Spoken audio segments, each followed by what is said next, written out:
তাহলে শুরু করলাম। আসসালামু আলাইকুম ওয়া রাহমাতুল্লাহ। আলহামদুলিল্লাহ। আলহামদুলিল্লাহ নাহমাদুহু ওয়া নাস্তাঈনুহু ওয়া নাস্তাগফিরুহু ওয়া নাউযু বিল্লাহি মিন শুরুরি আনফুসিনা ওয়া মিন সাইয়্যাতি আ'মালিনা মান yahdihillahu fala mudilla lahu wa man yudlilhu fala hadiya lahu ونشهد أن لا إله إلا الله وحده لا شريك له وأشهد أن محمدا عبده ورسوله أرسله بالحق بشيرا ونذيرا وداعيا إلى الله بإذنه وسراجا منيرا أما بعد فإن خير الحديث كتاب الله وخير الهدي هدي محمد صلى الله عليه وسلم وشر الأمور محدثاتها وكل محدثة بدعة وكل بدعة ضلالة وكل ضلالة في النار. أعوذ بالله من الشيطان الرجيم. يا أيها الناس اتقوا ربكم الذي خلقكم من نفس واحدة وخلق منها زوجها وبث منهما رجالا كثيرا ونساء واتقوا الله الذي تساءلون به والأرحام إن الله كان عليكم رقيبا. يا أيها الذين آمنوا اتقوا الله حق تقاته ولا تموتن إلا وأنتم مسلمون. يا أيها الذين آمنوا اتقوا الله وقولوا قولا سديدا يصلح لكم أعمالكم ويغفر لكم ذنوبكم ومن يطع الله ورسوله فقد فاز فوزا عظيما. بسم الله الرحمن الرحيم. ما يلفظ من قول إلا لديه رقيب عتيد. وعن أبي هريرة رضي الله تعالى عنه قال قال رسول الله صلى الله عليه وسلم: من كان يؤمن بالله واليوم الآخر فليكرم ضيفه ومن كان يؤمن بالله واليوم الآخر فلا يؤذي جاره ومن كان يؤمن بالله واليوم الآخر فليقل خيرا أو ليصمت. رواه البخاري. وقال النبي صلى الله عليه وسلم: إياكم والكذب فإن الكذب يهدي إلى الفجور والفجور يهدي إلى النار. সমস্ত প্রশংসা, যাবতীয় গুণগান সেই মহান আলামিনের জন্য, যার অশেষ মেহেরবানিতে আজকে আমরা এই ইসলামিক মাজলিসে হালাকায় একত্রিত হয়ে কিছু কথা বলার ও শোনার তৌফিক পেয়েছি। এজন্য আমরা সেই মহান আলামিনের দরবারে শুকর জ্ঞাপন করি। সবাই বলি আলহামদুলিল্লাহ। দুরূদ ও শান্তি বর্ষিত মানবতার মুক্তির দূত, যার অক্লান্ত পরিশ্রমে আমরা জাহিল যুগ থেকে ইসলাম ধর্ম পেয়েছি, যিনি সর্বশ্রেষ্ঠ নবী ও রসুল, মহামানব, তার প্রতি আমরা দ্রুত পাঠ করি। সবাই বলি সাল্লাল্লাহু আলাইহি ওয়াসাল্লাম। সম্মানিত দিনী মা ও বোনেরা, আজকের ইসলামিক মাজলিসের আলোচনার বিষয় হলো মুখের ওপর লাগাম। হয়তো আপনারা এই বিষয়গুলো নিয়ে আগে আলোচনা শুনেছেন, তবে আমার কিছু আমার মানে দায়িত্ব হলো যে কিছু স্মরণ করিয়ে দেওয়া, যারা বারবার শুনবে, বারবার বারবার স্মরণ করবে, তাদের কাছে এই বিষয়গুলো, এই নিয়ম নীতিগুলো, এই বিধিবিধানগুলো আরো জব্দ হবে, আয়ত্তে থাকবে। সম্মানিত দিনী মা ও বোনেরা, আসলে মুখের ওপর লাগাম বলতে, আল্লাহ তাআলা আমাদেরকে সৃষ্টি করলেন। এই সৃষ্টি করার যে উদ্দেশ্য ছিল আল্লাহ তাআলার ইবাদত করা, জিকির আজকার করা। এই এবাদত গুলো, অনেক কিছু এবাদত রয়েছে, কিছু বিধিবিধান রয়েছে, কিছু জিকির আজকার রয়েছে, যেগুলো আমরা মুখ দিয়ে করে থাকি, জিহ্বা দিয়ে করে থাকি। তাছাড়া সমাজ যাতে করে চলতে পারে, পৃথিবী যাতে করে আবাদ হতে পারে, এই জন্য আল্লাহ তাআলা মানুষের মনের ভাব প্রকাশ করার জন্য এই মুখ দিয়েছেন, জবান দিয়েছেন, জিহ্বা দিয়েছেন। মানুষ তাদের মনের ভিতরের, মনের গভীরের কথাগুলো, চিন্তা ভাবনাগুলো, সিদ্ধান্তগুলো মানুষ তাদের মুখ দিয়ে অন্য মানুষকে, অন্য ব্যক্তিদেরকে জানাতে পারে। কিন্তু এই যে আল্লাহ তাআলা আমাদেরকে মুখ দিলেন, কিন্তু মুখটা, মুখে যা আসবে, অন্তরে যা চাইবে, যা বলতে ইচ্ছা করবে সেটা যে আমরা বলে ফেলবো, বিষয়টি এমন নয়। কিছু লিমিট রেখেছেন যে এগুলো বলা যাবে আর এগুলো বলা যাবে না। এদিকে আমাদেরকে সতর্ক থাকতে হবে। দেখুন, যে আমরা কোনো প্রতিষ্ঠান গড়লে, কোনো কোম্পানি তৈরি করলে, দিলে, বা কোনো প্রতিষ্ঠান, যে কোনো কেন্দ্র আমরা যদি বানাই বা দায়িত্ব নিই, তাহলে সেগুলোকে পরিচালনা করার জন্য আমরা অনেক রকম কর্মচারী দিয়ে রাখি, কর্মচারী রাখি, যাতে করে সেগুলো দেখাশোনা করে। তেমনই ভাবে আল্লাহ যে আমাদেরকে সৃষ্টি করলেন, সৃষ্টি করার পরে মুখ দিলেন, জবান দিলেন, তো এই মুখকে কন্ট্রোল করার জন্য, এই মুখকে সংরক্ষণ করার জন্য আল্লাহ তাআলা তিনি প্রতিনিধি রেখেছেন। তিনি ফেরেশতা দ্বারা সেগুলোকে নিয়ন্ত্রণ করেন। দেখুন, যে একজন মানুষের পিছনে অসংখ্য অসংখ্য ফেরেশতা আল্লাহ তাআলা রেখেছেন। আপনারা একটু ভেবে দেখেন যে ছোট বাচ্চারা যখন একজন ভুল করে অন্যদিকে কোনো জায়গাতে কোনো ঢেল বা ইটের কোনা যখন নিক্ষেপ করে, মারে, দেখবেন যে সেই ইটের কোনাটা হয় কোনো বাচ্চাদের এই চোখের উপরে লাগছে বা চোখের পাশে লাগছে, অথবা আশেপাশে লাগছে, চোখে খুব কম লাগে। কারণ চোখ হলো একটা গুরুত্বপূর্ণ জিনিস, মানুষের গুরুত্বপূর্ণ জিনিস হলো একটা চোখ। তো এইগুলোকে আল্লাহ তাআলা ফেরেশতা দিয়ে কন্ট্রোল করেন, সংরক্ষণ করেন। যে সেটা চোখে লাগার কথা ছিল, ওই ইটের কোনাটা, আল্লাহ তাআলা ফেরেশতা ওখানে রেখেছেন, ফেরেশতারা ওটা সরাই দেন। ওই চোখের কোনায় লাগে বা চোখের উপরে লাগে, ভুরুতে ভুরু কেটে যায়, চোখের ক্ষতিটা খুব কম হয়, কারণ আল্লাহ তাআলা এটা সংরক্ষণ করেন ফেরেশতাদের মাধ্যমে। সাথে সাথে দেখবেন যে আপনি যখন হাঁটতেছিলেন, হাঁটতে হাঁটতে পড়ে যাচ্ছিলেন, পড়ে যেতে যেতে আপনি পড়লেন না, বেঁচে গেলেন। তো এই যে আপনি পড়ে যেতে যেতে পড়লেন না, বেঁচে গেলেন, এটা ফেরেশতারা রক্ষা করে আপনাকে। আপনাকে এরকম রক্ষা করার জন্য আল্লাহ তাআলা আপনার আশেপাশে ফেরেশতা রেখেছেন, অসংখ্য ফেরেশতা। আপনারা জানেন যে ফেরেশতাদের সংখ্যা কতগুলো। যে আসমানে একটি মসজিদ রয়েছে, বাইতুল মামুর। বাইতুল মামুর মসজিদে আহ একসাথে 70,000 ফেরেশতা নামাজ পড়ে, 2 রাকাত নামাজ।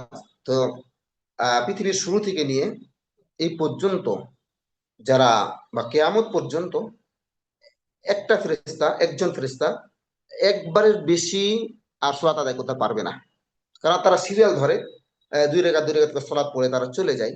হ্যাঁ, এত পরিমাণ আল্লাহ তাআলা ফেরেশতা সৃষ্টি করেছেন পৃথিবীকে পরিচালনা করার জন্য, মানুষকে পরিচালনা করার জন্য, উনাকে দেখাশোনা করার জন্য উনার যে সেনাবাহিনী সৈন্য ফেরেশতারা অসংখ্য আহ ফেরেশতা উনি সৃষ্টি করেছেন, আল্লাহ তাআলা সৃষ্টি করেছেন, আলহামদুলিল্লাহ।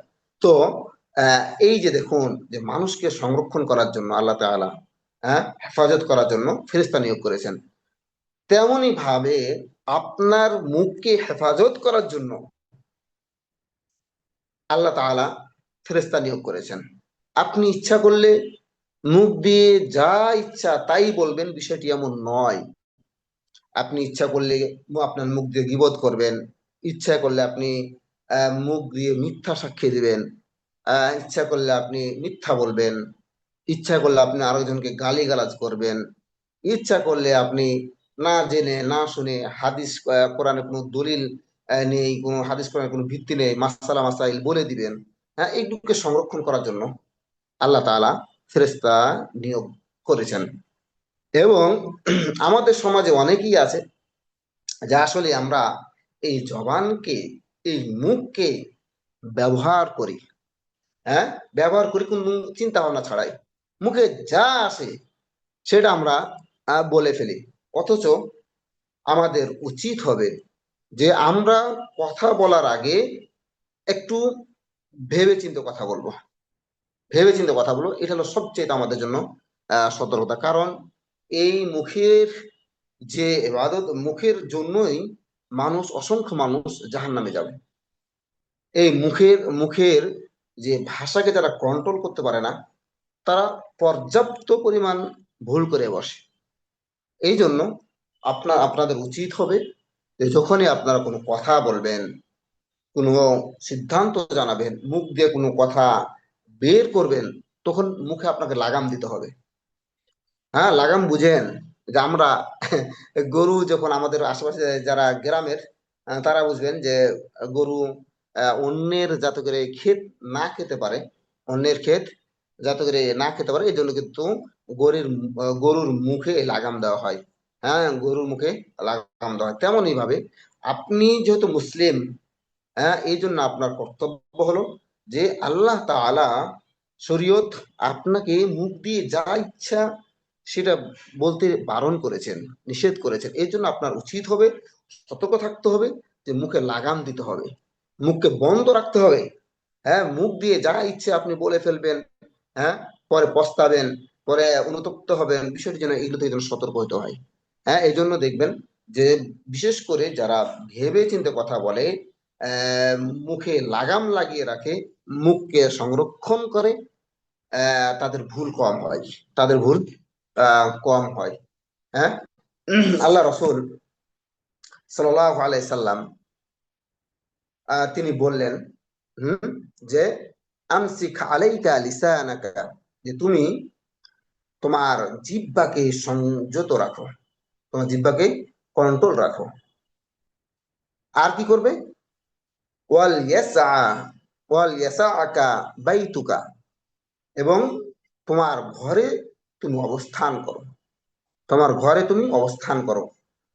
অবকি আলা খতিয়াতিকা, এবং তোমার পাপের জন্য তুমি কাঁদো। আসলে আমরা যে পাপগুলো করে থাকি সেটা মুখ দিয়ে বেশি, সেটা মুখ দিয়ে দেখুন যে আপনি অপবাদ করবেন, অপবাদ করতে কি লাগে? ও, মুখ লাগে। আপনি কোন মাসলা মাসাইল দিবেন, ভুল মাসলা মাসাইল দিবেন, সেটাতেও আপনার জবান লাগবে, জিহ্বা লাগবে।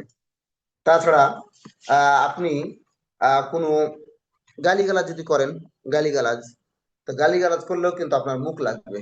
এটা আপনি যদি মিথ্যা বলেন, সে মিথ্যা তো আপনাকে কি করবে?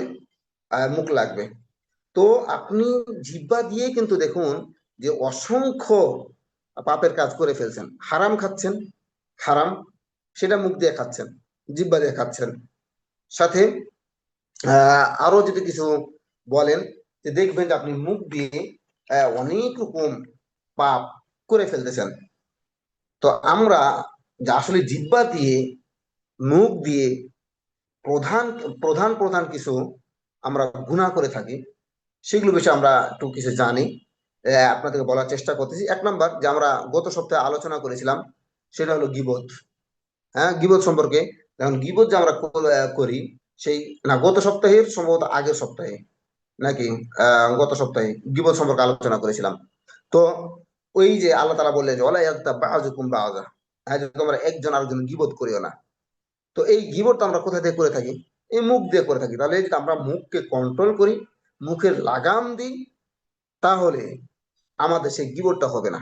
আর আমরা এই গীবতটা, এই মারাত্মক একটা গুনাহ আমরা মুখ দিয়ে করে ফেলি। এই জন্য মুখের আমাদের কি করতে হবে?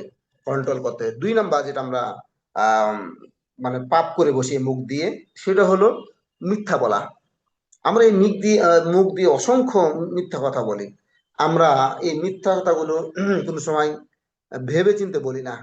হয়তো হাসি ঠাট্টা করে অনেক সময় আমরা মিথ্যা বলে ফেলি।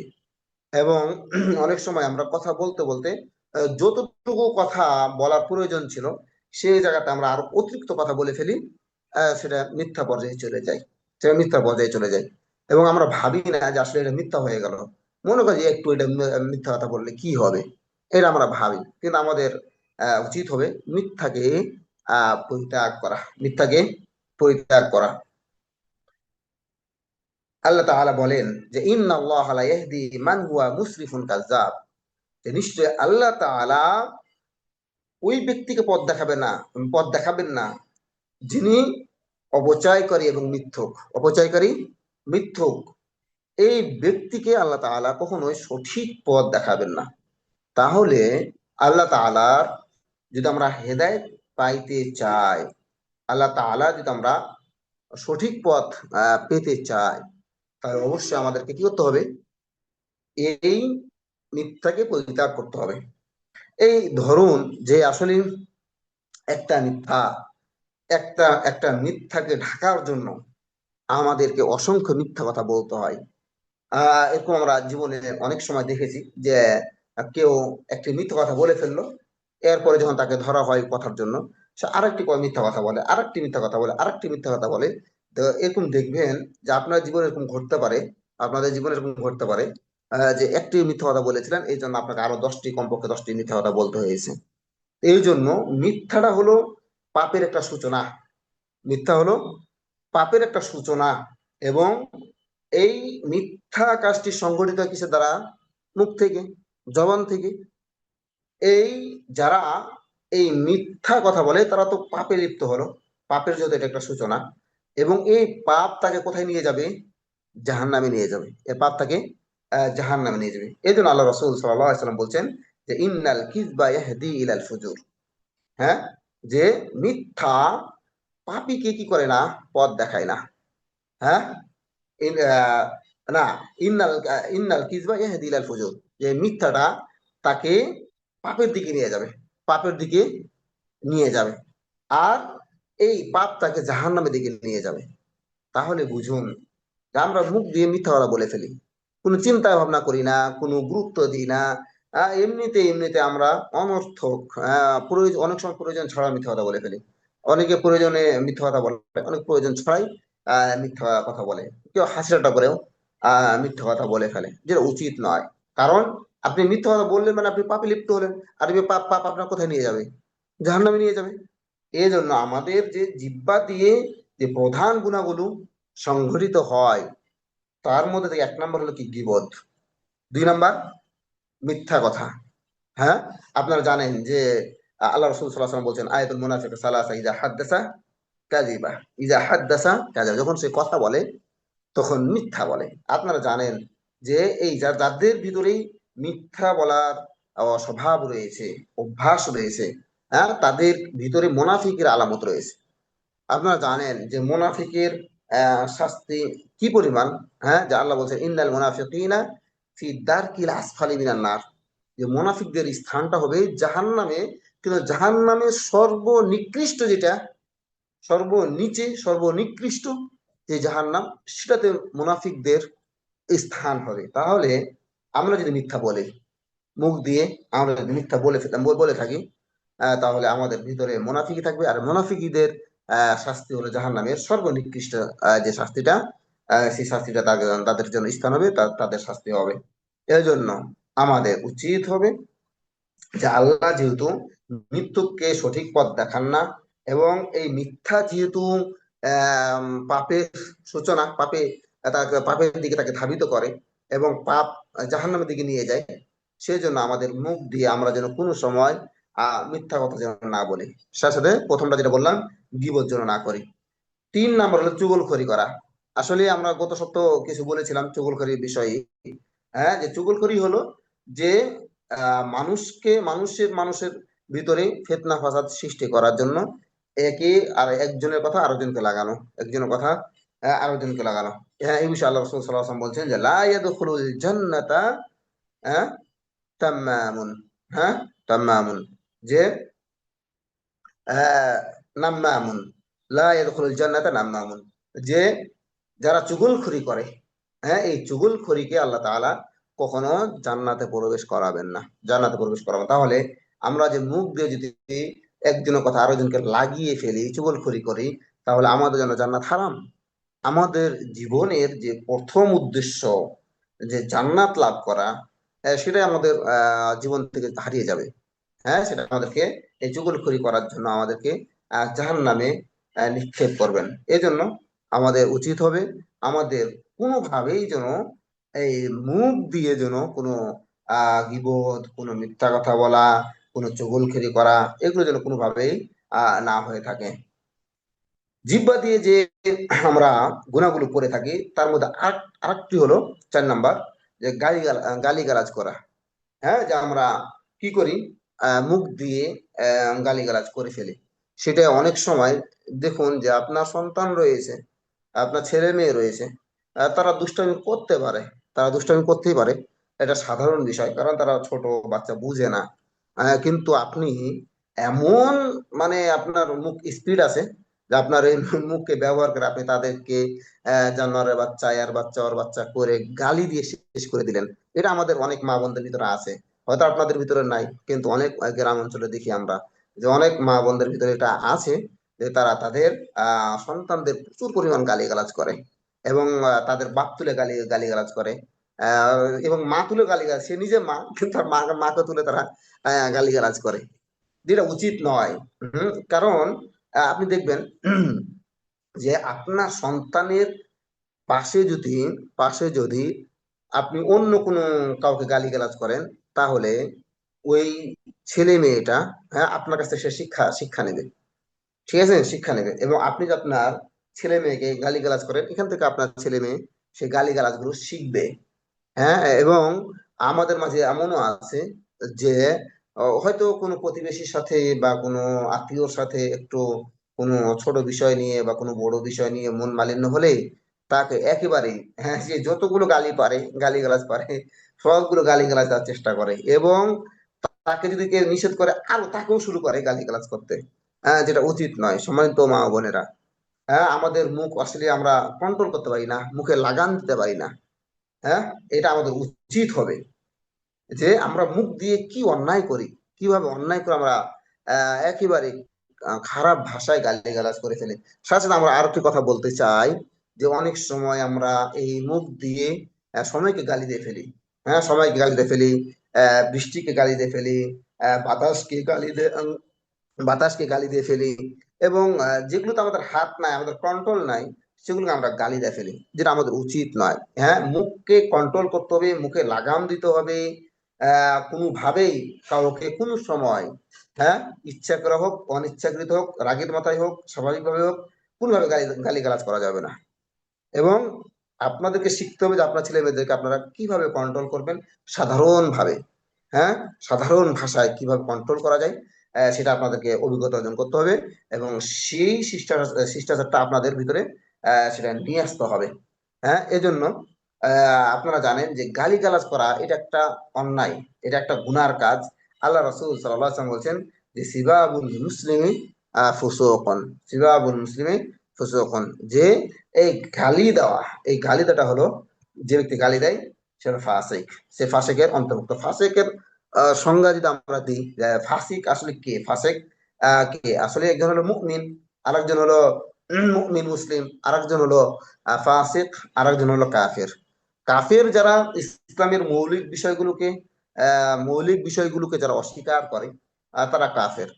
আর ফাসিক হলো আর মুমিন মুসলিম হলো যারা ইসলামকে যথাযথভাবে, ইসলামের মূলনীতিগুলোকে যথাযথভাবে, আমলগুলোকে, বিধিবিধানগুলোকে যথাযথভাবে আদায় করে, তারা হলো মুসলিম মুমিন। আর ফাসিক হলো যে ইসলামের বিধিবিধানগুলোকে সে অস্বীকার করে না, কিন্তু আবার সেগুলো পালন করে না, অস্বীকার করে না, আবার সেগুলো পালনও করে না, তাদেরকে ফাসিক বলা হয়। তো যারা গালিগালাজ করে, এদের বিষয়ে আল্লাহ রাসূল সাল্লাল্লাহু আলাইহি ওয়াসাল্লাম বলছেন যে সিবাবুল মুসলিম মুসলিমি ফুসুকুন। হ্যাঁ, যে আহ, মানুষ কি করে এই গালিগালাজকে, মুসলিম একজন মুসলিম গালিগালাজ করার কারণে কি হয়ে যায়, সে ফাসিক হয়ে যায়। তাহলে আমরা আমাদের ছেলে মেয়েদেরকে গালিগালাজ করি, বা স্বামীকে গালিগালাজ করি, বা অন্য কাউকে গালিগালাজ করি না কেন, আমরা ফাসিকদের অন্তর্ভুক্ত হয়ে যাব। এই জন্য সম্মানিত মা বোনেরা, আমাদের সতর্ক হতে হবে যে আমাদের মুখ দিয়ে যেন কোনোভাবে যেন কোন গালি গালাজ বা অশ্লীল কোন ভাষা যেন বের না হয়, সেগুলো যেন বের না হয়। এবং আল্লাহ আল্লাহ তাআলা বলছেন ওয়ালা তানাবাজু বিল আলকাব। হুম, যে তোমরা একজন আরেকজনকে, বা এক জাতি আরেক জাতিকে, হ্যাঁ, উপ উপনামে ডাকিও না। হ্যাঁ, উপাধি নামে ডাকিও না। উপাধি নামে ডাকিও না বলতে, গত সপ্তাহে একজন মা বা বোন জিজ্ঞাসা করেছিলেন যে কোনো এলাকাতে কোনো একটা মেয়ের নাম যে কালী বা এরকম, ঠিক আছে, মানে কালো হওয়ার কারণে তাকে তাকে ডাকতে পারবে কিনা। এই যে এখানে বলা হচ্ছে যে তার উপাধি যে নামগুলো রয়েছে সেগুলো ডাকতে নিষেধ করেছেন। হ্যাঁ, এই জন্য আমাদের উচিত হবে তার সঠিক নামে ডাকা। তাহলে আপনি যদি তার উপাধি নামে ডাকেন, এটা অন্যায় হবে। এবং আপনাকে, আপনি মুখ দিয়ে যখন এই ভাষাগুলো প্রয়োগ করবেন, এই টাকাটা এইগুলো করবেন, তো আপনাকে সতর্ক থাকতে হবে। তাহলে আমরা এখান থেকে বুঝতে পারি যে মুখ দিয়ে যে গুনার কাজগুলো হয়, এক নম্বর বললাম গীবত, দুই নম্বর বললাম মিথ্যা কথা বলা, তিন নম্বর বললাম চুগলখড়ি করা, এবং চার নম্বর বললাম গালিগালাজ করা, আর পাঁচ নম্বর হলো মিথ্যা সাক্ষ্য দেওয়া। হ্যাঁ, এই মিথ্যা সাক্ষ্য দেওয়ার কারণে আজকে মানুষদের মাঝে হিংসা, বিদ্বেষ, ফিতনা, ফাসাদ, মারামারি, এগুলো অহরহ ঘটতেছে, এগুলো অহরহ ঘটতেছে। এই জন্য আমাদের অনেকেই আছেন যে আসলে আমরা মিথ্যা সাক্ষী দিই। হ্যাঁ, মিথ্যা সাক্ষী দিই। এই মিথ্যা সাক্ষী আপনি দেখুন যে আপনার জীবনে আপনার বিপক্ষে কতজন মিথ্যা সাক্ষী দিয়েছে। আমি আমার নিজের জীবনে এরকম পেয়েছি। আমার নিজের আত্মীয়রাই এরকম মিথ্যা সাক্ষী দিয়ে অনেক কিছু আমার ক্ষতি করছে। আল্লাহ তাদেরকে হেদায়েত দান করুক, আমিন। তো এই যে আসলে মিথ্যা, হ্যাঁ, মিথ্যা সাক্ষী দেওয়া, আমরা মুখে এটা চিন্তাই করি না যে আমি মিথ্যা সাক্ষী দেওয়ার জন্য আমার কি ক্ষতি হতে পারে, আমি হয়তো জাহান্নামের অধিকারী হয়ে যেতে পারি, বা আমার কি পরিমাণ আমার গুনাহ হলো, এটা আমরা চিন্তা করি না। যেটা উচিত হবে যে মিথ্যা সাক্ষীকে পরিহার করা। হ্যাঁ, আল্লাহ তাআলা বলেন ওয়াজতানিবু কওলা যুর। হ্যাঁ, যে তোমরা মিথ্যা কথা, মিথ্যা সাক্ষী দেওয়া থেকে বিরত থাকো, বিরত থাকো। এবং আল্লাহ রাসূল সাল্লাল্লাহু আলাইহি সাল্লাম বলেছেন যে আলা ওয়া কওলুন ওয়া শাহাদাতু যুর, আলা ওয়া কওলুন ওয়া শাহাদাতু যুর। রাসূলুল্লাহ সাল্লাল্লাহু আলাইহি ওয়াসাল্লাম বারংবার বারংবার এই কথাটি বলতেন যে সাবধান, হ্যাঁ, যে তোমরা মিথ্যা কথা এবং মিথ্যা সাক্ষী দেওয়া থেকে বিরত থাকো। তাহলে আমরা কি সেইভাবে সতর্ক হচ্ছি বর্তমান সময়ে? হ্যাঁ, কিছু টাকার জন্য, কিছু অর্থের জন্য, কিছু সম্পদের জন্য আমরা মিথ্যা সাক্ষী দিয়ে থাকি বিশেষ করে। এবং কিছু সময় নিজের আত্মীয়কে বাঁচানোর জন্য, কোনো নিজের সাপোর্টের লোককে বাঁচানোর জন্য আজকে আমরা মিথ্যা সাক্ষী দিয়ে থাকি, অথচ ইসলামে সেটি সম্পূর্ণ হারাম। মিথ্যা সাক্ষী কোনোভাবেই দেওয়া যাবে না। আর মিথ্যা সাক্ষীটা দেওয়া হয় কি দিয়ে? এই মুখ দিয়ে। এই মুখ দিয়ে মিথ্যা সাক্ষী দেওয়া, এই জন্য মুখে লাগাম দিতে হবে। আপনি মুখ দিয়ে আপনি মিথ্যা সাক্ষী দিতে পারেন না। হ্যাঁ, তাহলে আল্লাহ তাআলা কি বললেন যে আলা ওয়া কাউলুন ওয়া শাহাদাতু যুর, যে সাবধান, তোমরা মিথ্যা সাক্ষ্য এবং মিথ্যা কথা থেকে তোমরা বিরত থাকো। তাহলে এটা হলো 5 নাম্বার, মিথ্যা সাক্ষ্য দেওয়া। 6 নাম্বার হলো উপহাস ও তুচ্ছ তাচ্ছিল্য করা। উপহাস এবং তুচ্ছ তাচ্ছিল্য করা, আসলে আমাদের মাঝে এরকম অহরহ ঘটে যে আমরা একজন আরেকজনকে নিয়ে উপহাস করি। ইসলামিক এরকম আছে যে ইসলামের যে বিধিবিধান গুলো রয়েছে সেগুলো নিয়ে আমরা অনেক সময় হাসি ঠাট্টা করি। হ্যাঁ, যে এটা এরকম হলো না কেন, এরকম হলে ভালো হতো, বা ওটা হতো, ওটা হতো। হ্যাঁ, আল্লাহ রাসূল সাল্লাল্লাহু আলাইহি সাল্লামের যুগে মক্কায় একজন আহ ওটা একজন সাহাবী সম্ভবত, বা আনসারি, আনসারের কথা রয়েছে, যে একজন আনসারি উনি আহ ইসলামের বিষয়গুলোকে নিয়ে আহ হাসি তামাশা করতো, তুচ্ছ তাচ্ছিল্য করতো, উপহাস করতো। হ্যাঁ, এবং এরকম আছে যে যখন আজান দেওয়া হতো, যে আশহাদু আল্লা ইলাহা ইল্লাল্লাহ আশহাদু আন্না মুহাম্মাদুর রাসূলুল্লাহ, আজান দেওয়া হতো, এই বাক্যগুলোকে নিয়ে ওই ব্যক্তি তুচ্ছ তাচ্ছিল্য করতো, তুচ্ছ তাচ্ছিল্য হাসি ঠাট্টা করতো। তো একদিন হাদিসে সহিহ, একদিন ওই লোকটি তার স্ত্রী পরিবার নিয়ে ঘুমিয়ে পড়লো। তো তার যে দাসী ছিল, সেই দাসী আগুনের একটি পিয়ালা নিয়ে যাচ্ছিল, সেখান থেকে একটি ফুলকা, আগুনের ফুলকা পড়ে সেই ঘরটি আল্লাহ তাআলা কি করেন, জ্বালিয়ে দেন। এবং তারাও, তার পরিবার, স্ত্রী পরিবার, সন্তান, এবং সেই লোকটি ওই আগুনে পুড়ে মারা যায়, আগুনে পুড়ে মারা যায়। এটা আল্লাহ তাআলা দুনিয়াবি শাস্তির সাথে সাথে। কিন্তু আমরা যারা ইসলামের বিধিবিধান গুলোকে নিয়ে, ইসলামকে নিয়ে, অন্য কোনো ব্যক্তি মানুষকে নিয়ে, অন্য কোনো মা বোনদেরকে নিয়ে, অন্য কোনো পুরুষ, হ্যাঁ, পিতা মাতা এদেরকে নিয়ে, বা আত্মীয় স্বজন বা সাধারণ লোককে নিয়ে আমরা যারা উপহাস করি, সাবধান। এই উপহাস করা থেকে আপনাদের বিরত থাকতে হবে। আর উপহাসটা আপনি কোথা দিয়ে কিভাবে করে থাকেন? এই মুখ দিয়ে। হ্যাঁ, তো এই মুখকে আপনার কি করতে হবে? কন্ট্রোল করতে হবে। কোনোভাবেই আপনি অন্যের বিষয়ে, অন্যকে নিয়ে, ইসলামকে নিয়ে আপনি উপহাস করতে পারেন না।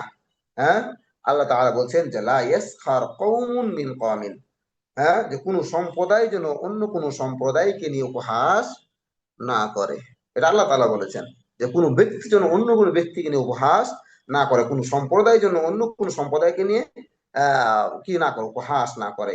ইসলামের বিধিবিধানগুলোকে যেন তারা কি করে, ইসলামের বিধিবিধানগুলোকে নিয়ে যেন তারা উপহাস না করে। এই জন্য আমাদের সতর্ক থাকতে হবে। হ্যাঁ, যে আল্লাহ রাসূল সাল্লাল্লাহু আলাইহি সাল্লাম বলেছেন যে কোনো মানুষের মন্দ হওয়ার জন্য এতটুকুই যথেষ্ট, হ্যাঁ, যে সে তার মুসলিম ভাইকে তুচ্ছ মনে করে।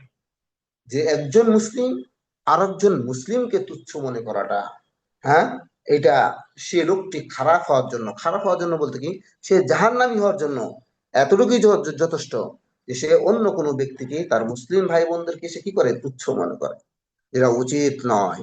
হ্যাঁ, আমি এর আগেও বলেছি এই বিষয়গুলো, যে কোনোভাবেই অন্য কোনো মানুষকে নিয়ে, অন্য কোনো ব্যক্তিকে নিয়ে, অন্য কোনো মুসলিম ভাই বোনদেরকে নিয়ে আমাদের উচিত হবে না তাকে তুচ্ছ তাচ্ছিল্য করা, তাকে খারাপ ভাবা, তাকে নিকৃষ্ট ভাবা, তাকে ছোট ভাবা। এটি উচিত নয় আমাদের। হ্যাঁ, যদি আপনি উচিত, আপনি এরকম যদি তুচ্ছ তাচ্ছিল্য করে থাকেন, তওবা করবেন। আর এরপর থেকে এরকম করবেন না। যদি করেন, তাহলে বুঝবেন আপনার জন্য জাহান্নাম প্রস্তুত রয়েছে। তাহলে আমি যেটি বললাম, যে মুখ দিয়ে যে আমরা মুখের যে লাগাম দিব, কোন বিষয়গুলোতে লাগাম দিব, এই লাগাম দেওয়ার একটা হলো গীবত। গীবতে আমাদেরকে বিরত থাকতে হবে, মিথ্যা কথা বলা থেকে বিরত থাকতে হবে, চুগলখড়ি করা থেকে বিরত থাকতে হবে, গালিগালাজ করা থেকে বিরত থাকতে হবে, মিথ্যা সাক্ষ্য দেওয়া থেকে বিরত থাকতে হবে, উপহাস ও তুচ্ছ তাচ্ছিল্য করা থেকে আমাদেরকে বিরত থাকতে হবে। 7 নাম্বার, অশ্লীল ভাষা ব্যবহারকারী। হ্যাঁ, অশ্লীল ভাষা আমাদের আসলে কিছু মা বোন এমন রয়েছে, যে আহ তাদের যে ভাষা, হ্যাঁ, তাদের যে মুখের স্পিরিট রয়েছে, ভাষা রয়েছে, হ্যাঁ, একেবারে চূড়ান্ত পর্যায়ের, চূড়ান্ত পর্যায়ে। আমার ওস্তাদ আমাকে একটি গল্প শুনিয়েছিলেন। সেটা হলো আহ গালির প্রতিযোগিতা, গালিগালাজের প্রতিযোগিতা, গালিগালাজের প্রতিযোগিতা। আহ আপনারা শুনেছেন কিনা আমি জানি না। আহ গালিগালাজের প্রতিযোগিতা এমন, যে আপনারা জানেন প্রতিযোগিতা অর্থ তো আপনারা জানেন, মুসাবাকা প্রতিযোগিতা। অনেক সময় স্কুলে বিভিন্ন রকম প্রতিযোগিতা হয়ে থাকে, মাদ্রাসায় হয়ে থাকে, বিভিন্ন আহ এদের ক্লাবগুলোতে, বা বিভিন্ন প্রতিযোগিতা হয়ে থাকে। তো এটা, এই প্রতিযোগিতা ছিল গালিগালাজের প্রতিযোগিতা, কে বেশি গালি দিতে পারবে, কে বেশি গালি দিতে পারবে। আসলে গালিটা মুখ দিয়ে হয়ে থাকে। অশ্লীল ভাষাগুলো প্রয়োগ করা হয় মুখ দিয়েই। হ্যাঁ, তো এই যে মুখ দিয়ে কে বেশি অশ্লীল ভাষা, কে বেশি গালি দিতে পারবে, এই প্রতিযোগিতা যখন হলো, তো কেউ আধা ঘন্টা গালিগালাজ করলো, সে যতটি জানে গালিগালাজ, নতুন নতুন, আবার কেউ 40 মিনিট, কেউ আধা ঘন্টা, কেউ 1 ঘন্টা গালিগালাজে, যে সে যত পারে গালি দিতে, কিন্তু একটা গালি একবার হতে হতে হওয়া যাবে না, 2বার হওয়া যাবে না। তো এই যে গালিগালাজের প্রতিযোগিতা, সবাই, সব প্রতিযোগী গালিগালাজ করলো। হ্যাঁ, গালিগালাজ করলো। সর্বশেষ যে প্রতিযোগী, সে শুধু এসে বলল যে পৃথিবীতে যতগুলো গালি এসেছিল, এবং বর্তমানে যে আছে এবং ভবিষ্যতে যতগুলো গালি আসবে সবগুলো তোমাকে দিলাম, সবগুলো তোমাকে দিলাম। 30 সেকেন্ডে সে এই পদ্ধতিটায় পাস করলো। আসলে মুখ দিয়ে কোনো অশ্লীল কাজ করা, অশ্লীল ভাষা প্রয়োগ করা, এটা সম্পূর্ণ হারাম। আর একজন মুমিন দ্বারা এটা সম্ভব নয়। হ্যাঁ, আহ, মুমিনের দ্বারা এটা সম্ভব নয়। এজন্য আমাদের উচিত হবে অশ্লীল ভাষা কি করা, পরিত্যাগ করা, ছেড়ে দেওয়া। আল্লাহ রসুল সাল্লাল্লাহু আলাইহি ওয়াসাল্লাম বলেন যে লাইসাল মুমিনু বিল ফাহিশি, হ্যাঁ, যে ফাহিশকারী, অশ্লীল ভাষা প্রয়োগকারী, সে মুমিন হতে পারে না, সে মুমিন হতে পারে না। এজন্য আমাদের উচিত হবে যে কোনোভাবে আমাদের মুখ দিয়ে যেন কোনো অশ্লীল ভাষা, অশ্লীল গালি, অশ্লীল কোনো কিছু যেন বের না হয়। হ্যাঁ, বের না হয়। আসলে আমি চাঁদপুরে ছিলাম। তো আসলে সব জায়গার গালি কিন্তু এক নয়। হ্যাঁ, সব জায়গার গালি কিন্তু, যে ধরেন যে চাঁদপুরের গালি আর আমাদের ঠাকুরগাঁও জেলার গালির মধ্যে অনেক তফাৎ আছে। এরকম হয়তো চিটাগাঙ্গের বা নোয়াখালী বা কুমিল্লার গালিগুলো আমাদের এই দেশের গালির সাথে মিল নাই, এরকম আছে কিন্তু। আমি যখন চাঁদপুরে গেলাম, তখন একজন শিক্ষক, একজন ছাত্র এসে অফিসে বিচার দিচ্ছে যে ওস্তাদ আমাকে কবি বলেছে, আমাকে কবি বলেছে। আমি তো বললাম যে বাবা, কবি তো ভালো জিনিস, কবি, সে কবিতা লেখে, গল্প লেখে, কবি তো ভালো। না ওস্তাদ, যে আমাকে কবি বলছে। তা আমি এত জানতাম না যে কবি মানে এই চাঁদপুরে একটা গালি। হ্যাঁ, এটা আমি জানতাম না। তো আমার এক ওস্তাদ বললো যে ওস্তাদ এটা মানে গালি হলো, এটা হলো গালি এই দেশের। আমাদের দেশে যেমন মাকে তুলে যেমন খারাপ ভাষায় গালি দেওয়া হয়, ওই দেশে কিন্তু এই কবি মানে মাকে তুলে একটি খারাপ ভাষা বোঝায়। তা আমি জানতাম না প্রথমে। তো এই যে আমি বলতেছি যে বিভিন্ন দেশের বিভিন্ন অঞ্চলের বিভিন্ন এলাকার গালির ভিন্নতা রয়েছে। তা আমাদেরকে সেই গালি, গালিগালাজ থেকে, অশ্লীল ভাষা থেকে আমাদের অবশ্যই দূরে থাকতে হবে। মহান আল্লাহ আমাদেরকে সেই তৌফিক দান করুন। আল্লাহুম্মা আমিন। আরেকটি 8 নম্বর হলো আল্লাহ ও তার দিন সম্পর্কে না জেনে কথা বলা। আল্লাহ ও তার দিন সম্পর্কে না জেনে কথা বলা, না জেনে কথা বলা। আসলে আমাদের মাঝে অনেকেই আছেন যে না জেনে না শুনে ফতোয়া দেয়। তার কাছে কোনো দলিল থাকে না।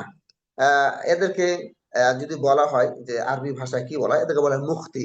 মুফতি না, মুফতি যারা জেনে শুনে কোরআন হাদিস অনুযায়ী ইস্তিহাদ করে, ইস্তেমবাদ করে, যারা মাসলা মাসাইল বের করে, যারা ফতোয়া দেয়, যারা জানে, তাদের বিষয়ে এটা মুফতি। কিন্তু যারা না জেনে না শুনে, হাদিস কোরআনে কোনো গবেষণা নেই, ফতোয়া দেয়, তারকে মুফতি বলা হয়, মানে তার ভুলকারী। বিষয়গুলো, আল্লাহ তাআলার যে বিষয়গুলো, রাসূলুল্লাহ সাল্লাল্লাহু আলাইহি ওয়াসাল্লামের বিষয়গুলো, দিনের যে বিষয়গুলো, এগুলো আমরা না জেনে না শুনে না বুঝে যদি আমরা ফতোয়া দিই, সেটা আমাদের জন্য সেটা পাপের কাজ হয়ে গেল। কারণ না জেনে না না শুনে আহ ফতোয়া দেওয়ার কারণে যে ব্যক্তিকে আপনি ফতোয়া দিবেন, সে যদি সে অনুযায়ী আমল করে কিন্তু সেটা শরীর সম্মত নয়, তাহলে সে পাপী হবে। ওই পাপের ভারটা আপনাকে বহন করতে হবে।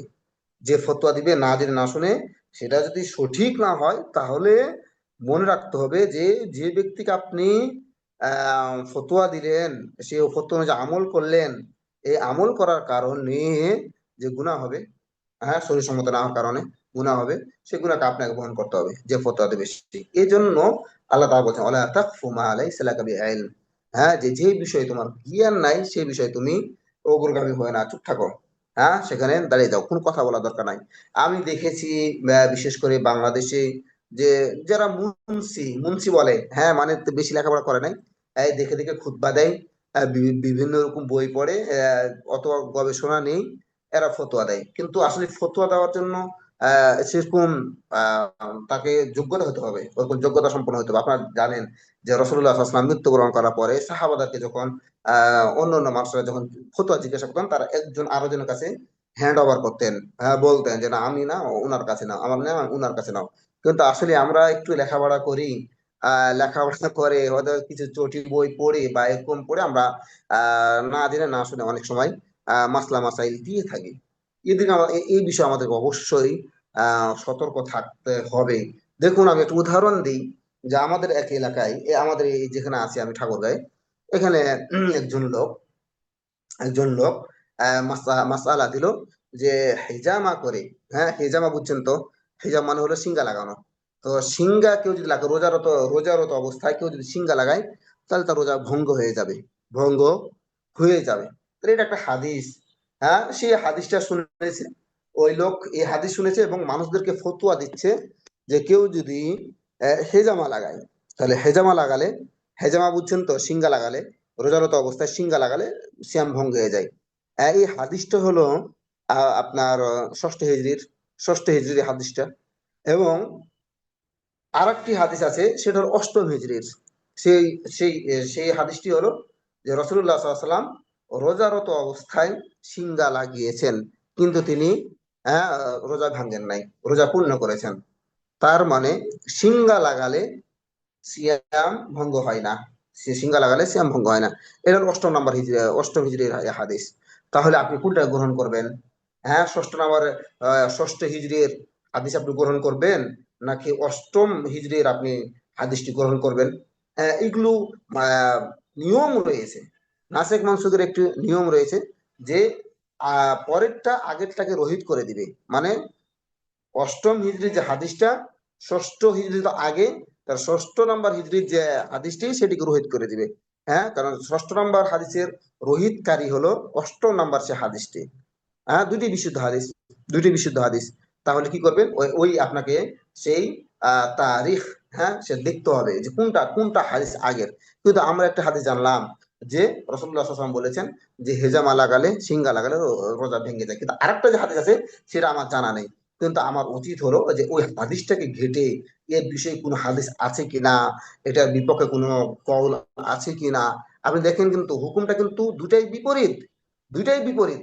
হুম, যে একটা হলো ষষ্ঠ নম্বর হিজড়ির, একটা হলো অষ্টম হিজড়ি। একটা তো বলছে যে রোজা ভেঙে যাবে, আর একটা বলছে রোজা ভাঙবে না।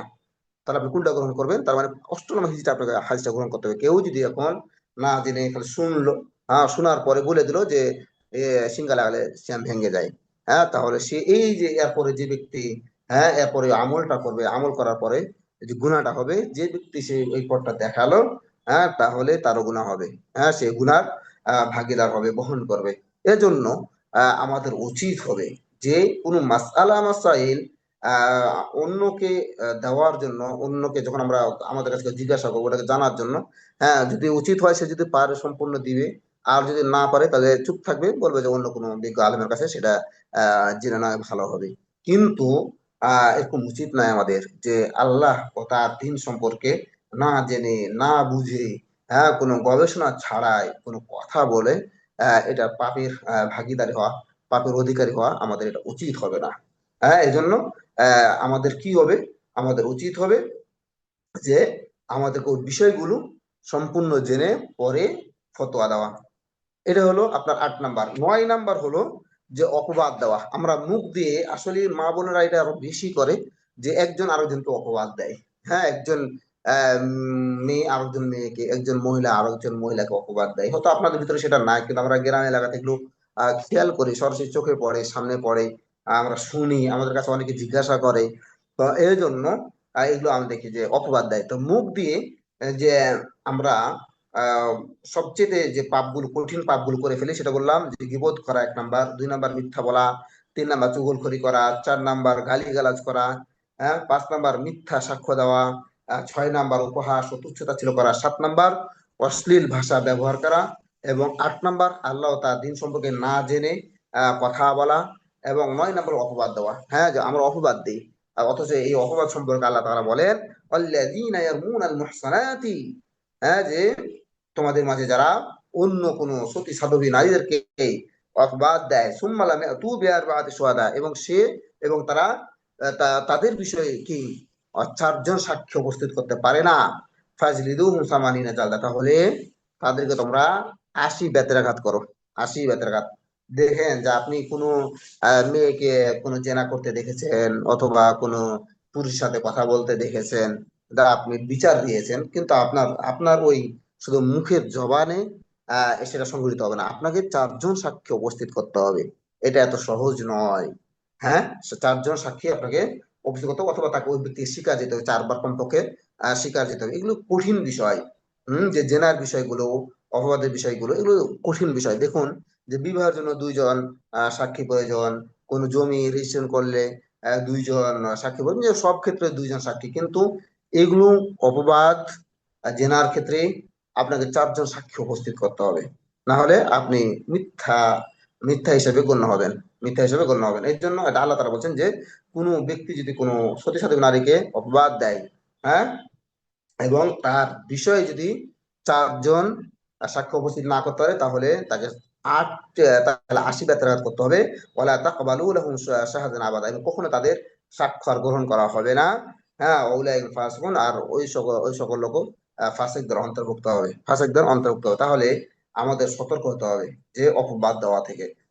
মুখে আপনি চোখে দেখলেন, মুখ দিয়ে অপবাদ দিয়ে ফেললেন, অমুক অমুক, এটা ওটা ওটা, এগুলো আমাদের সতর্ক থাকতে হবে। তাহলে আমরা মোটামুটি 9টি জিনিসের কথা বললাম, যেগুলো মুখ দিয়ে সংঘটিত হয়, যেগুলো মুখ দিয়ে সংঘটিত হয়।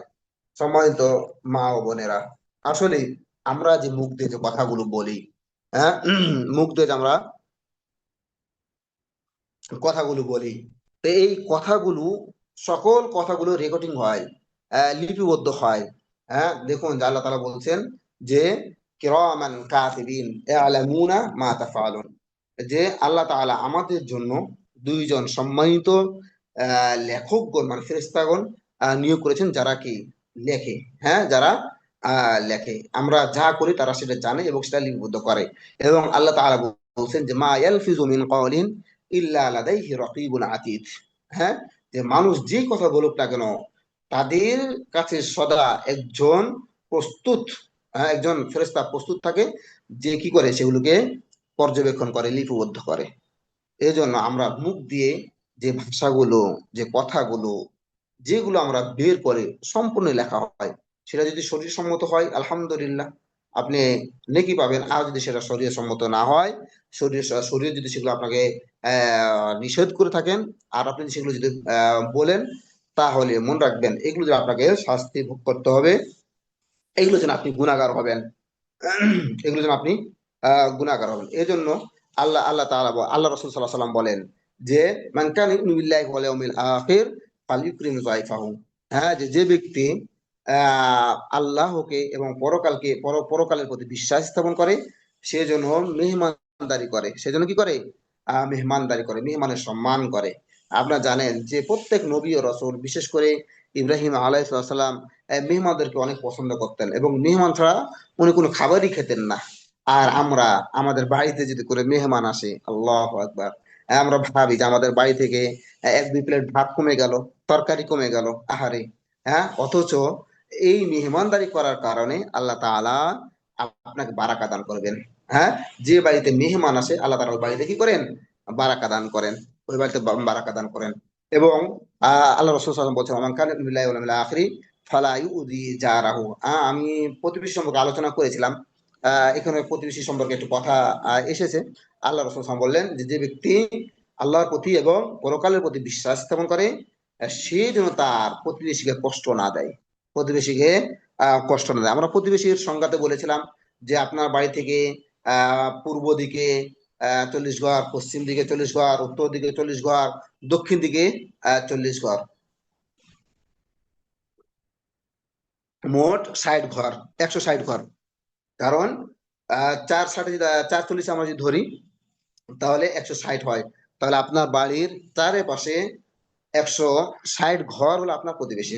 আপনি মনে রাখবেন যে আপনার দ্বারা যেন আপনার প্রতিবেশী কোনোভাবেই কষ্ট না পায়। আসলে আমরা প্রতিবেশীকে তো কষ্ট দিই দিই, আমরা আমাদের নিজের ভাইদেরকেও কষ্ট দিই, নিজের বোনদেরকেও কষ্ট দিই, পিতা মাতাকে কষ্ট দিই, এই যে আমাদের সমাজে অহরহ রয়েছে। তাহলে আমাদের উচিত হবে যে কোনোভাবেই যেন আমরা আমাদের পিতা মাতাদেরকে সহ প্রতিবেশীকে, কোনো নিজের ভাইকে, আত্মীয় স্বজনকে কোনোভাবে, এক কথায় কোনো মুসলিম যেন আপনার দ্বারা কোনো কষ্ট না পায়।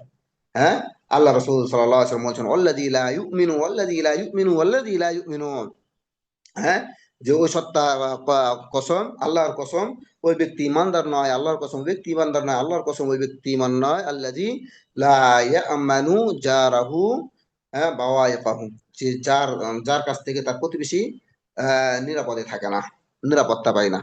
তাহলে আপনার কাছ থেকে যদি আপনার প্রতিবেশী নিরাপত্তা না পায়, যদি সবসময় কষ্ট পায়, তার মনে রাখবেন যে আপনি ইমানদার নন, আপনি মুসলিম নন, আপনি মুমিন নন। এজন্য সর্বদাই খেয়াল করবে যে আপনার দ্বারা যেন কোনো প্রতিবেশী, কোনো কেউ যেন কি না করে, কষ্ট যেন না পায়। এবং আল্লাহ রাসূল সাল্লাল্লাহু আলাইহি ওয়াসাল্লাম বললেন, ওয়ামান কানা ইউমিনু বিল্লাহি ওয়াল ইয়াউমিল আখির ফালইয়াকুল খায়রান আও লিয়াসমুত। যে যে ব্যক্তি আল্লাহর প্রতি এবং পরকালের প্রতি বিশ্বাস স্থাপন করে, সে যেন সর্বদাই কল্যাণকর কথা বলে। আর যদি সে কল্যাণকর কথা না পায়, তাহলে সে চুপ থাকবে, তাহলে সে চুপ থাকবে। ওমর রাদিয়াল্লাহু তাআলা আনহু তিনি বলেছেন যে আমি চুপ থাকার জন্য কখনো অনুতপ্ত হইনি। হ্যাঁ, মানে ওনার চুপ থেকেছেন, ভুল হয়নি। আর উনি বলছেন যে আমি কথা বলার জন্য অনেকবার অনুতপ্ত হয়েছে, মানে বেশি কথা বলেছে, বেশি ভুল হয়েছে। এর জন্য আমরা যে কোনো কথা বলার সময় আমরা আগে চিন্তা করব, ভেবে দেখব যে এই কথা বলা যাবে কিনা, এই কথা বলা যাবে কিনা। যদি বলা না যায়, তাহলে আমাদেরকে কি করতে হবে? চুপ থাকতে হবে। হ্যাঁ। আর যদি বলা উপকারী হয়, যদি ওই বিষয়টি যদি কল্যাণকর হয়, তাহলে অবশ্যই আমাদেরকে সেই কথাটি বলতে হবে। তাহলে সেই কথাটি আমাদের কি করতে হবে? বলতে হবে। ইমাম শাফি রহমতুল্লাহ আলাই তিনি বলেছেন, কেউ যখন কোনো কথা বলার ইচ্ছা করে, তখন তার দায়িত্ব হলো কথা বলার আগেই সে চিন্তা করে নিবে। হ্যাঁ, চিন্তা করে নিবে সে যা বলতে চায়, তাতে যদি সে ভালো পায়, হ্যাঁ, তাহলে সে কি ওই কথাটি বলবে। আর যদি সেখানে কোনো তার সন্দেহ থাকে, যদি সেটা অকল্যাণকর হয়, তাহলে সেই জায়গাতে কি করবে? সে চুপ থাকবে। এটা ইমাম শাফি রহমতুল্লাহ আলাই বলেছেন। এবং একটি হাদিস, দীর্ঘ একটি হাদিস আপনাদের শোনাই, যে মুআজ বিন জাবাল রাদিয়াল্লাহু তাআলা আনহু তিনি বর্ণনা করেন, এবং উনি বললেন যে আমি রাসূলুল্লাহ সাল্লাল্লাহু আলাইহি সাল্লামকে বললাম যে কোন আমল, হ্যাঁ, আমাকে এমন একটা আমল শিক্ষা দিন যা আমাকে জান্নাতে নিয়ে যাবে এবং জাহান্নাম থেকে দূরে রাখবে। মুআজ বিন জাবাল রাদিয়াল্লাহু তাআলা আনহু তিনি কি করলেন? রাসূলুল্লাহ সাল্লাল্লাহু আলাইহি ওয়াসাল্লাম বললেন যে আল্লাহ রাসূল সাল্লাল্লাহু আলাইহি ওয়াসাল্লাম, আপনি আমাকে এমন একটা আমল শিক্ষা দিন যে আমলটা আমাকে জান্নাতে নিয়ে যাবে এবং জাহান্নাম থেকে দূরে রাখবে। তখন রাসূলুল্লাহ সাল্লাল্লাহু আলাইহি সাল্লাম বললেন, তুমি তো আমাকে এমন একটি গুরুভার কাজের সম্পর্কে জিজ্ঞাসা করেছো, তুমি যার জন্য আল্লাহ একে সহজ করে দেন, তার জন্য অবশ্যই এটা সহজ হবে। কিন্তু ওই রাসূলুল্লাহ সাল্লাল্লাহু আলাইহি সাল্লাম মুআজ বিন জাবাল রাদিয়াল্লাহু আনহু শিক্ষা দিলেন যে তুমি কি ওর আল্লাহর ইবাদত করো, হ্যাঁ, এবং তার সাথে অন্য কোনো ব্যক্তি বা বস্তুকে অংশীদার স্থাপন করো না। সালাত কায়েম করো, যাকাত আদায় করো, রমজান মাসের সিয়াম পালন করো। এরপরেই রাসূলুল্লাহ সাল্লাল্লাহু আলাইহি সাল্লাম আরো বললেন, হ্যাঁ, যে আমি কি তোমাকে মঙ্গলের মানে কল্যাণকর দরজা সমূহ সম্পর্কে জানাবো না? আর সেটা হলো কি, যে সম হলো ঢাল স্বরূপ, আর সদকা পাপকে এমন ভাবে মোচন করে দেয়, যেমন ভাবে পানি আগুনকে নিভিয়ে দেয়। তাহলে এখানে আমরা বুঝতে পারলাম যে আমাদেরকে যদি আমরা সদকা করি, এই সদকা করার মাধ্যমে আমাদের কি হয়? পাপ মোচন হয়, পাপ মোচন হয়। এরপরে আহ আল্লাহ রসুল সাল্লাল্লাহু আলাইহি সাল্লাম বললেন যে মধ্যরাতের সালাত বলতে তাহাজ্জুদের সালাত। এরপর তিনি পাঠ করলেন যে তাতাজাফা জুনুবুহুম আনিল মাদাজি ইয়াদউনা রাব্বাহুম খাওফান ওয়া তামআ ওয়া মিম্মা রাযাকনাহুম ইউনফিকুন। হ্যাঁ, যে তাদের পার্শ্বদেশ বিছানা থেকে পৃথক হয়ে থাকে, এবং এই অবস্থায় যে তারা তাদের রবকে ভয় করে, হ্যাঁ, ও আশার সঙ্গে ডাকতে থাকে, এবং আমি তাদেরকে যে রিজিক দিয়েছি তা হতে তারা ব্যয় করে। তার মানে যারা তাহাজ্জুদ সালাত আদায় করে, আল্লাহর কাছে তারা অতি প্রিয় ব্যক্তি। এবং ওই সময় অন্য হাদিস আছে যে আল্লাহ তাআলার কাছে তারা যা চায়, যা যে বিষয়গুলো আহ্বান করে, যে বিষয়গুলো ক্ষমা চায়, আল্লাহ তাআলা সেগুলো তাদেরকে ক্ষমা করেন, তাদেরকে সেগুলো দেন। হ্যাঁ, আপনারা জানেন হাদিসগুলো। এরপরে রাসূলুল্লাহ সাল্লাল্লাহু আলাইহি ওয়াসাল্লাম বললেন যে আমি কি তোমাকে সবকিছুর মূল এবং স্তম্ভ ও চূড়ান্ত সম্পর্কে জানাবো না, চূড়া সম্পর্কে জানাবো না? হ্যাঁ, আলা উখবিরুকুম বিরাসিল আমরি কুল্লিহি ওয়া উমুদিহি ওয়া যুরওয়াতি সানামিহি। বলে আমি কি তোমাকে সবকিছুর মূল স্তম্ভ ও চূড়া সম্পর্কে জানাবো জানাবো না? আমি বললাম, হ্যাঁ আল্লাহ রাসূল সাল্লাল্লাহু আলাইহি ওয়াসাল্লাম, আপনি জানান। তখন আল্লাহ রাসূল সাল্লাল্লাহু আলাইহি ওয়াসাল্লাম বললেন, সবকিছুর মূল হলো ইসলাম, সবকিছুর মূল হলো ইসলাম, আর তার স্তম্ভ হলো সালাত, এবং তার চূড়া হলো জিহাদ। হ্যাঁ, অতঃপর রাসূলুল্লাহ সাল্লাল্লাহু আলাইহি ওয়াসাল্লাম বললেন যে আমি কি তোমাকে ওই সব কিছুর মূল সম্পর্কে জানাবো না? আমি বললাম, অবশ্যই হে আল্লাহ রাসূল সাল্লাল্লাহু আলাইহি ওয়াসাল্লাম, আপনি আমাকে জানান।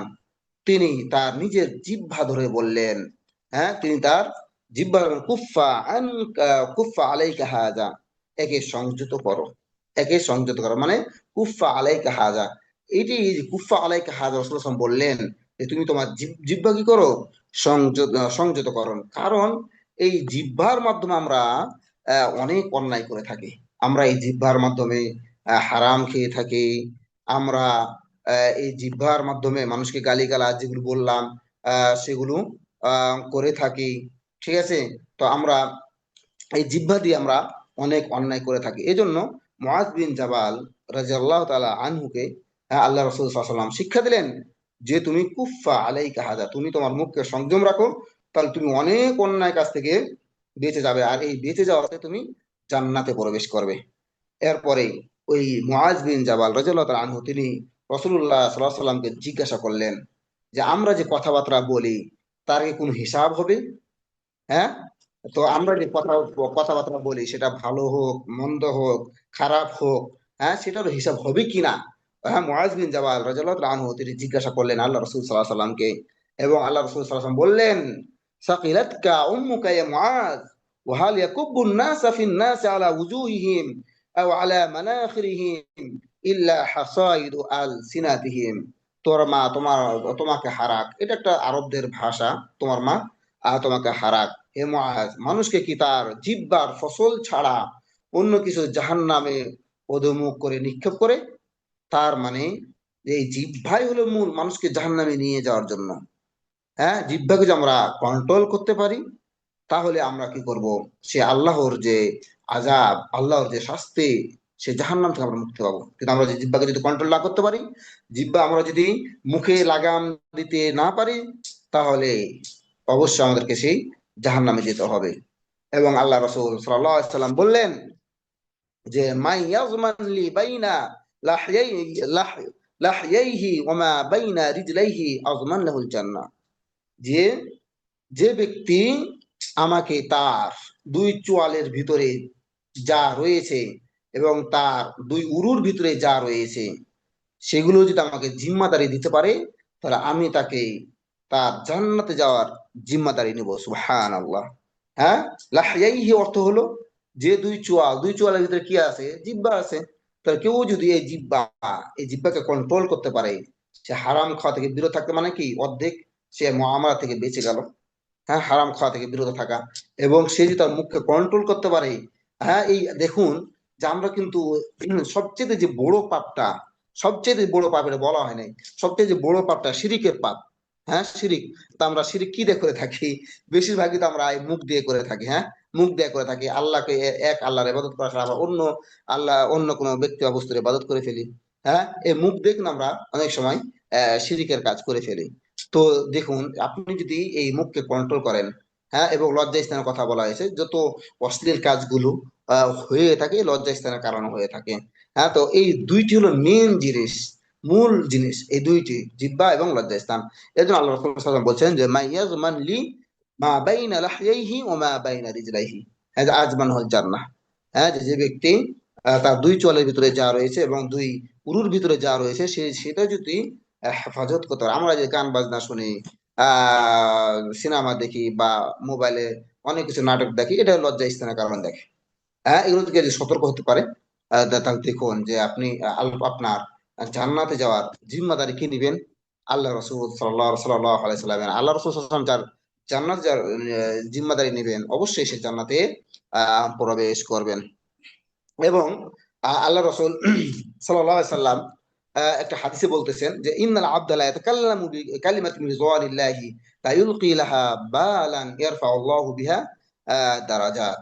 হ্যাঁ, আবু হুরায়রা রাদিয়াল্লাহু আনহু বর্ণিত, তিনি বলছেন রাসূলুল্লাহ সাল্লাল্লাহু আলাইহি ওয়াসাল্লাম বলছেন যে বান্দা এমন কোন কথা বলে ফেলে যেই কথার কারণে আল্লাহ তাআলা কি হয়ে যান, সন্তুষ্ট হয়ে যান, এবং সে ওই ব্যক্তি কথাটি কোনো চিন্তা ভাবনা করাই বেখেয়ালি মনে বলেছিল। হ্যাঁ, বেখেয়ালি মনে অন্য মনস্ক হয়ে বলেছিল আল্লাহ, এবং আল্লাহ রাসূল বললেন যে ইয়ারফাউল্লাহু বিহি দারাজাত, আল্লাহ তাআলা তার এই কথার কারণে তার মর্যাদা বৃদ্ধি করে ফেলবেন।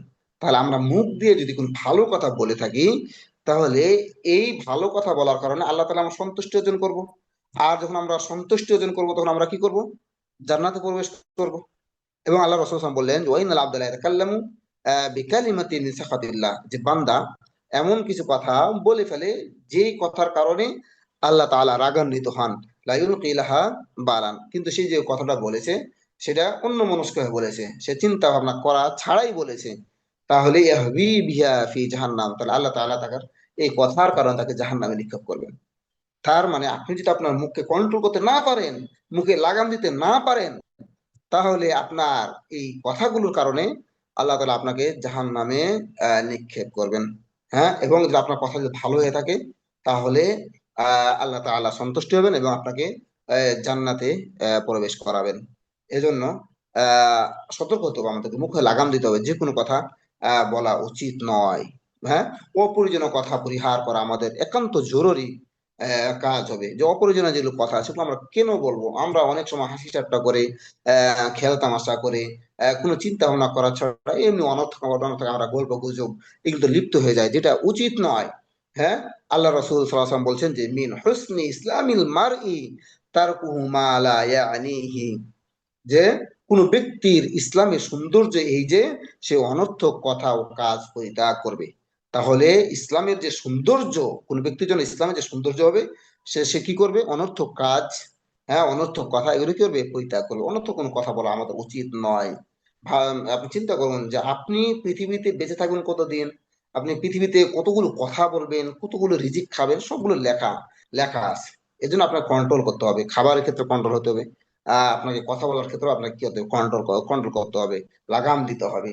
হ্যাঁ, এরপরে আল্লাহ রাসূল সাল্লাল্লাহু আলাইহি ওয়াসাল্লাম বলছেন যে লাইসাল মুমিনু বিতুআনি ওয়ালা বিল্লিআনি ওয়ালাল ফাহিশি ওয়ালাল বাযী।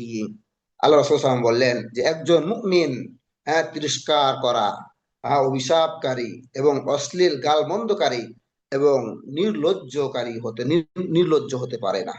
আমাদের ভিতরে অনেকেই আছে যে আমাদের কোন লজ্জা শরম নাই, যখন যা মনে আসে, যখন যা মুখে আসে সব আমরা বলে ফেলি। আমরা অনেক সময় আমরা অশ্লীল কথা ব্যবহার করি, আমরা অভিশাপ দিই মানুষকে, যেটা খুবই মানে কুটু বিষয় দেখা যায়। হ্যাঁ, নিচু বিষয় যে মানুষকে আমরা অভিশাপ দিই, এটা মুমিনের বৈশিষ্ট্য নয়। এবং মানুষকে তিরস্কার করি, হ্যাঁ, তিরস্কার করি, এটা মুমিনের বৈশিষ্ট্য নয়। এগুলো আমাদেরকে বিরত থাকতে হবে।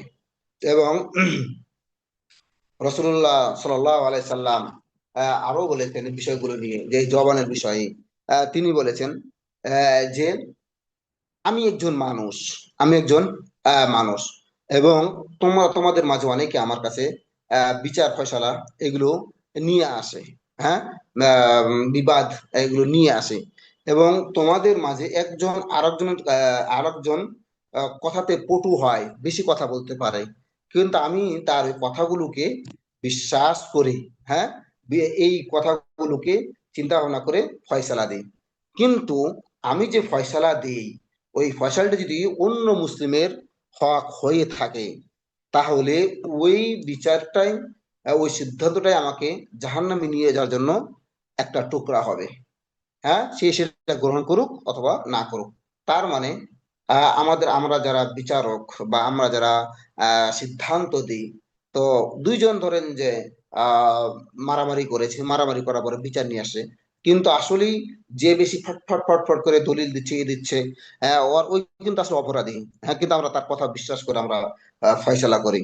কিন্তু ফয়সালা যেটা যদি ভিন্ন হয়, যদি সেটা ন্যায়সঙ্গত না হয়, হ্যাঁ, সেটা যদি সত্য কোনো বিচার না হয়, তাহলে মনে রাখতে হবে আপনার ওই সিদ্ধান্ত, আপনার ওই বিচারের যে ফয়সালা, সেটা আপনাকে জাহান্নামে নিয়ে যাওয়ার জন্য একটা অংশ হবে।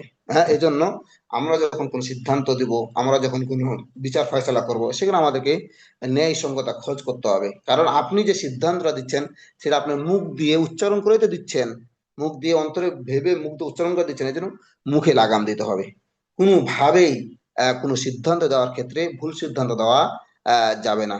মনে রাখবেন যে আমরা যে বিষয়গুলো বলি, আমাদের যে অঙ্গ প্রত্যঙ্গ যেগুলো রয়েছে, মুখ রয়েছে, অন্তর রয়েছে, কান রয়েছে, হ্যাঁ, সেগুলো প্রত্যেকটাকেই আল্লাহ তাআলা সেই কিয়ামতের দিন জিজ্ঞাসা করবেন। এবং তাদের কাছ থেকে সেই কথাগুলো শুনবেন। সেই দিন মনে রাখবেন যে আপনার মুখ, আপনার জিহ্বা, আপনার চোখ, আপনার নাক, আপনার প্রত্যেকটা অঙ্গ প্রত্যঙ্গ সেদিন কথা বলবে। হ্যাঁ, আল্লাহ তাআলা বলেন যে ইয়াউমা তাশহাদু আলাইহিম আলসিনাতুহুম ওয়া আইদিহিম ওয়া আরজুলুহুম বিমা কানু ইয়ামালুন।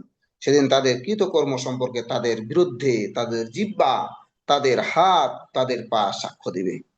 তার মানে প্রত্যেকটা অঙ্গ প্রত্যঙ্গ আপনার বিপক্ষে সাক্ষ্য দিবে। আপনি মুখ দিয়ে কি উচ্চারণ করেছেন, কি ব্যবহার করেছেন, কি বের করেছেন, হ্যাঁ, কি বলেছেন, আপনার সেই জিহ্বা সব কিছু বলে ফেলবে। এই জন্য আবারও বলতেছি যে আমাদেরকে আহ সঠিক কথা আসতে হবে। কোনো অকল্যাণকর কথা, কোনো মিথ্যা কথা, অন্য কারো ক্ষতি হয় এরকম কথা কোনোভাবেই মুখে উচ্চারণ করা যাবে না, মুখে উচ্চারণ করা যাবে না।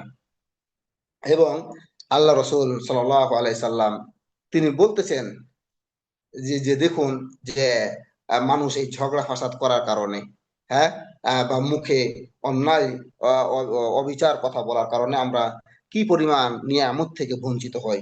হ্যাঁ, আল্লাহ রসুল সাল্লাম বলছেন যে আমি একদিন লাইলাতুল কদর সম্পর্কে খবর দিব, সংবাদ দিব, এজন্য বের হলাম। তো দেখলাম, হ্যাঁ, যে ভাই আমার বাড়ির দরজার কাছে দুইজন ব্যক্তি ঝগড়া লেগে গিয়েছে, দুজন ব্যক্তি ঝগড়া লেগে গেছে। এরপরে ওই সংবাদটি আল্লাহ তাআলা উঠিয়ে নিলেন। হ্যাঁ, তো এরপরে রসুল্লাহ সাল্লাম বললেন যে সম্ভবত সেটা তোমাদের জন্য উচিত হবে যে তোমরা সেটা 27 তারিখ অথবা 25 তারিখ অথবা 29 তারিখ তোমার সেটা তালাশ করো। তার মানে মানুষ যখন মুখ দিয়ে ফাহিশা কথা, অশ্লীল কথা, গালমন্দ, ঝগড়া ফাসাদ করে, তখন তার উপরে যে নেয়ামতটা আল্লাহ তাআলার যে বারাকা ছিল সেটা আল্লাহ তাআলা উঠিয়ে নেন।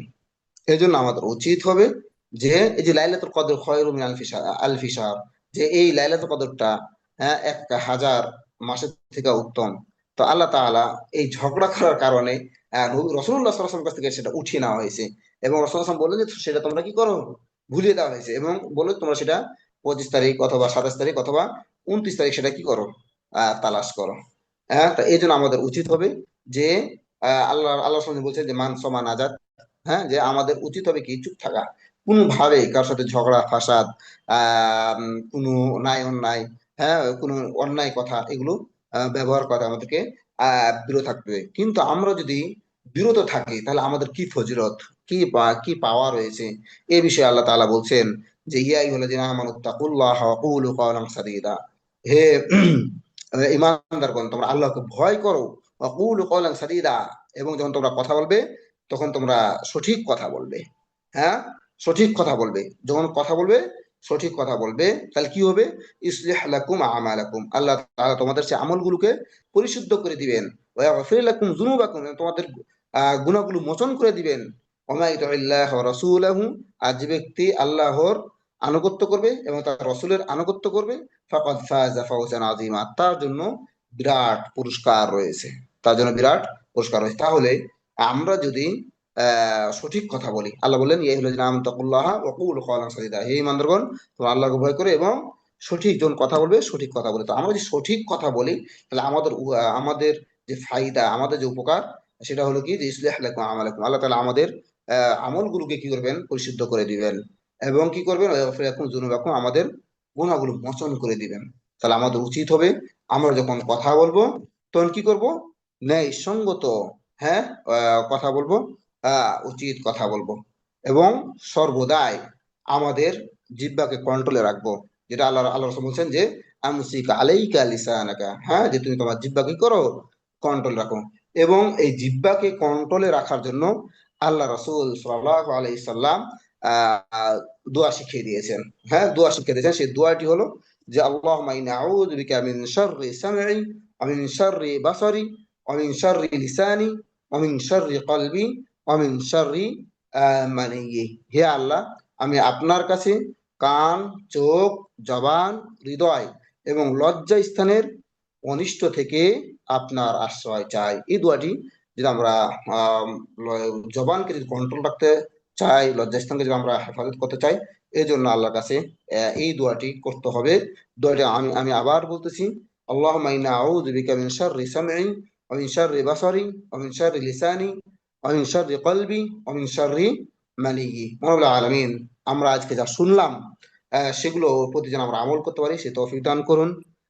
আমরা যাতে করে মুখে লাগাম দিতে পারি, মুখকে কন্ট্রোল করতে পারি, মুখ দিয়ে ভালো কিছু বলতে পারি, এবং খারাপ কিছু অকল্যাণকর কথা বলা থেকে যেন আমরা বিরত থাকতে পারি। মহান আলমী আমাদেরকে সে তৌফিক দান করুন।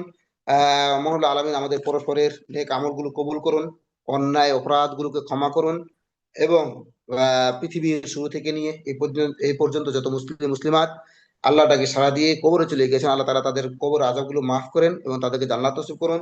বিশেষ করে আমাদের যারা আত্মীয় স্বজন, পিতা মাতা সহ যারা কবরে চলে গেছে, আল্লাহ তাআলা তাদেরকে ক্ষমা করুন আর তাদেরকে জান্নাত নসিব করুন।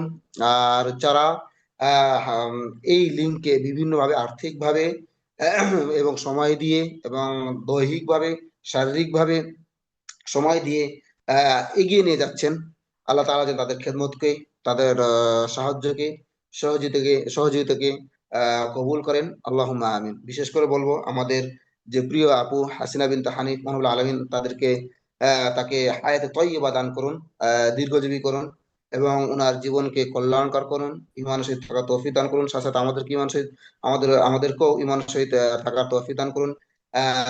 উনার যে ছেলে মেয়ে রয়েছে, ওনার যে পরিবার রয়েছে, তাদেরকে বারাকাত দান করুন। তার ছেলে মেয়েদেরকে দিনী এলেম শিক্ষায় শিক্ষায়িত করুন, তারা যেন ইমান উপর থাকতে পারে সে তৌফিক দান করুন। আমাদের মাঝে যারা রয়েছে, আমরা যেন আমাদের ছেলে মেয়েদেরকে ইসলামের যে জ্ঞান, দিনী জ্ঞান, সেই হিসাবে যেন গড়ে তুলতে পারি। আল্লাহ তাআলা যেন আমাদের সকলের ছেলে মেয়েদেরকে, স্ত্রী পরিবারকে, সকলকে যেন হেফাজত করেন, সকলের পরিবারে যেন বারাকা দান করেন, সকলকে যেন জেনে আমল করা তৌফিক দান করেন, ইসলামের ওপর ইমানের ওপর থাকা তৌফিক দান করেন, ইমানের সাথে মৃত্যুবরণ করা তৌফিক দান করেন। আল্লাহ যেন আমরা যে আমাদের যে উদ্দেশ্য জান্নাত লাভ, আল্লাহর যে সাক্ষাৎ লাভ, সেই আমলগুলো যে আমরা করতে পারি, এবং সেই আমলগুলো করে যেন আমরা সেই আমাদের উদ্দেশ্য জান্নাত লাভ এবং আল্লাহ তাআলা যে সাক্ষাৎ লাভ সেজন্য করতে পারি। আমরা আল্লাহ আমাদেরকে সেই তৌফিক দান করুন। আল্লাহুম্মা আমিন। সুবহানাকাল্লাহুম্মা ওয়া বিহামদিকা আশহাদু আল্লা ইলাহা ইল্লা আনতা আস্তাগফিরুকা ওয়া আতুবু ইলাইক। যদি কোনো প্রশ্ন থাকে বলেন ইনশাআল্লাহ।